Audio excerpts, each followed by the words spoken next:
Welcome to Made in Montgomery. I'm Susan Kennedy. I'm here at Denizens Brewing Co. in Silver Spring, one of the many small businesses here in Montgomery County. And those small businesses make up the fabric of this community. We recently caught up with some county council members who are working hard to improve the climate for those businesses so they can thrive.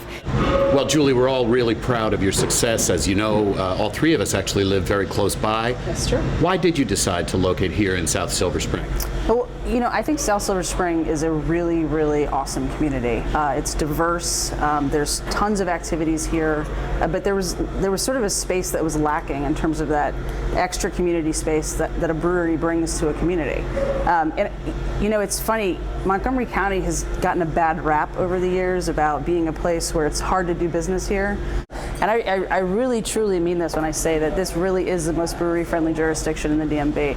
I mean, we beat Virginia, we beat DC, we beat every other county in the state of Maryland. And so Silver Spring was just a no-brainer for us. What kind of conditions do you think people need in order to bring these kind of businesses? I think the county has actually already done a lot. I mean, just with the law changes last year, that allowed for our business model to be created. You know, we worked with you guys, we worked with the state delegation to get some of those laws changed, so we could have a production brewery with a tap room, and we could self-distribute our beer without having to go through the county. Those are two huge things that changed, those law changes that helped grow this sort of industry. Secondly, in terms of the permitting process, I mean, you got to build out the building. You know, obviously when you're doing construction, things need to be regulated, but having a more straightforward permitting process could be helpful.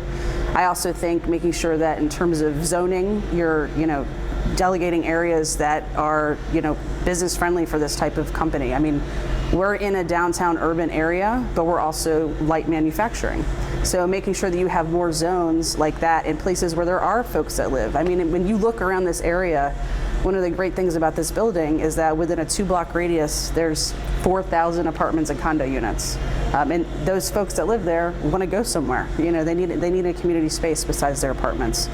So I would really just look at zoning, permitting, and then again, making sure you're allowing businesses to grow their companies through self-distribution and continuing the advances in the liquor laws. Julie, you were able to get economic development assistance from the state of Maryland and from the county. Can you just talk about what kind of assistance that was and what role did that play in the start of your business? It was actually huge. If it weren't for the local county government, if it weren't for the state of Maryland, we may not have actually opened our doors.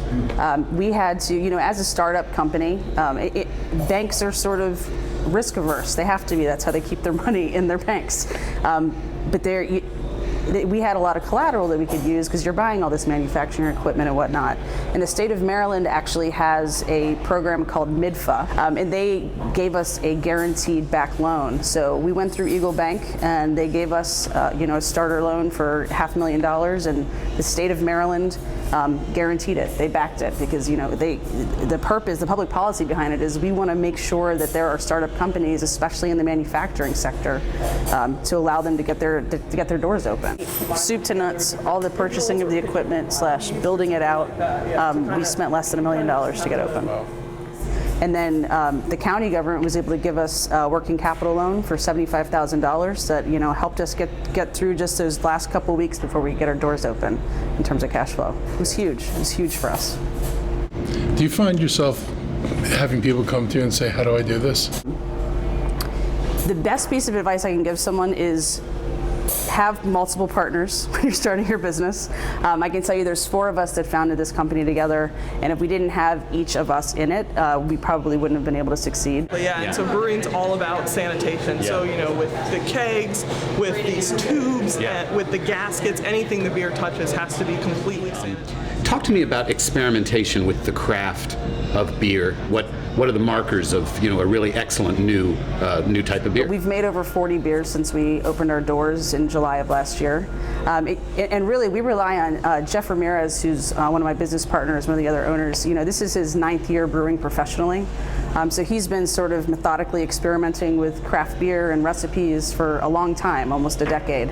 And so his expertise really is what allows us to be able to be creative in all these different types of beers we make. Can you describe for me what you think the potential of the local brewery scene is? The amount of jobs that are created locally, the amount of money that's put back into the economy locally is a huge deal. And it's not just a matter of customers coming in here and drinking our beer here in the tap room, or drinking it at other bars and restaurants where we sell our products to them wholesale. So these are some of the locations up here if you look on the wall, but these are all the different places that carry our beer, both in Maryland and DC.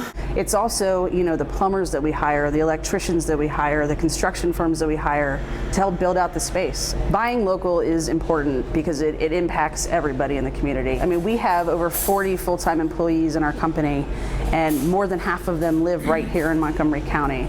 So, the more we hire them, the more people come here, the more money they're going to make, the more money they're going to spend in the local community.